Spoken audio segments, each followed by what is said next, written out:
স্বামীৰ অবৈধ প্ৰেমৰ বাবে দুই সন্তানক লৈ বিপদত পৰিছে এগৰাকী মহিলা। নিজ সন্তানক এৰি অন্য মহিলালৈ পলাই গৈছে স্বামী জাকিৰ হুছেইন। বেংকৰ ঋণৰ টকা, জমা টকা, পত্নী আৰু দুই সন্তানৰ সোণৰ আ-অলংকাৰ লৈ অন্য মহিলাক লৈ পলাই যায় স্বামী। স্বামী টকা পইচাক লৈ অন্য মহিলাৰ সৈতে পলাই যোৱাৰ বাবে অনাহাৰে দুই সন্তানক দিন কটাইছে মহিলাগৰাকীয়ে।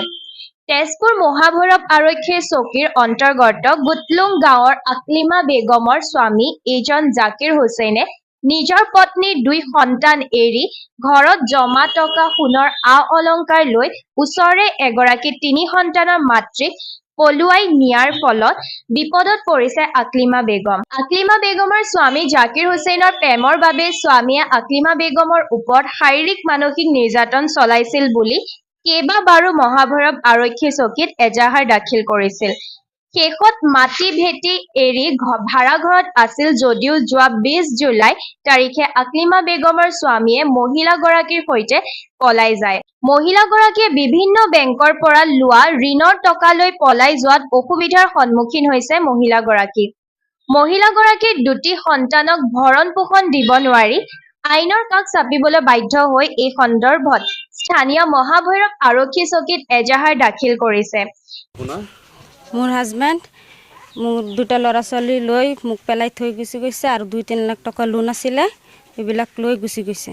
লোন ক'ৰ পৰা লৈছিলে? এক্সিছ বেংকৰ পৰা লৈছোঁ আৰু ছেটিঙৰ পৰা লৈছোঁ। ছেটিঙৰ পৰা লৈছে। হয়। কেতিয়া গৈছে তেওঁলোক? পৰহি দিনা গৈছে। বেলেগ মাইকী লৈ গৈছে? বেলেগ মাইকী লৈ গুচি গৈছে। ক'ৰ হয়? নামাপাৰাৰ। নামাপাৰা। 3টা ল'ৰা আছে মাইকীটোৰ, 3টা ল'ৰা থৈ গুচি গৈছে। মাইকীজনী লৈ কেতিয়া গৈছে? পৰহি দিনা গৈছে। পৰহি গৈছে। হয়। আপুনি এজাহাৰ দিছে নেকি? দিছোঁ। ক'ত দিছে? মহাভৈৰৱ থানাত দিছোঁ। আপোনাৰ টকা পইচা লৈ গৈছে? টকা পইচা লৈ গৈছে, ঘৰৰ পৰা 20,000 টকা লৈছে আৰু ছোৱালীৰ কাণফুলি আছিল এইটো লৈছে, মূল লৈছে, বহুত বস্তু লৈ গৈছে। চব লৈ গৈছে মোৰ। এতিয়ালৈকে একো খবৰ নাই, এতিয়ালৈকে খবৰো পোৱা নাই, মোবাইল চুইচ অফ কৰি ৰাখিছে, ক'ত আছে নাজানো।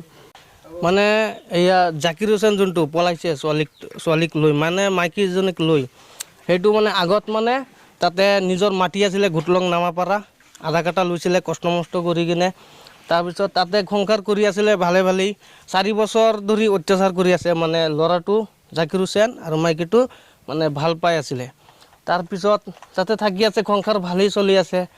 পিছত 4 বছৰ ধৰি এনেকুৱা হৈছে, তাৰপিছত বাধ্যত মানে মাটিখিনি বিক্ৰী কৰি কিনে ইয়াতে আহি গৈছে গুটলঙত টানপাৰা, অত্যাচাৰত আহি গৈছে।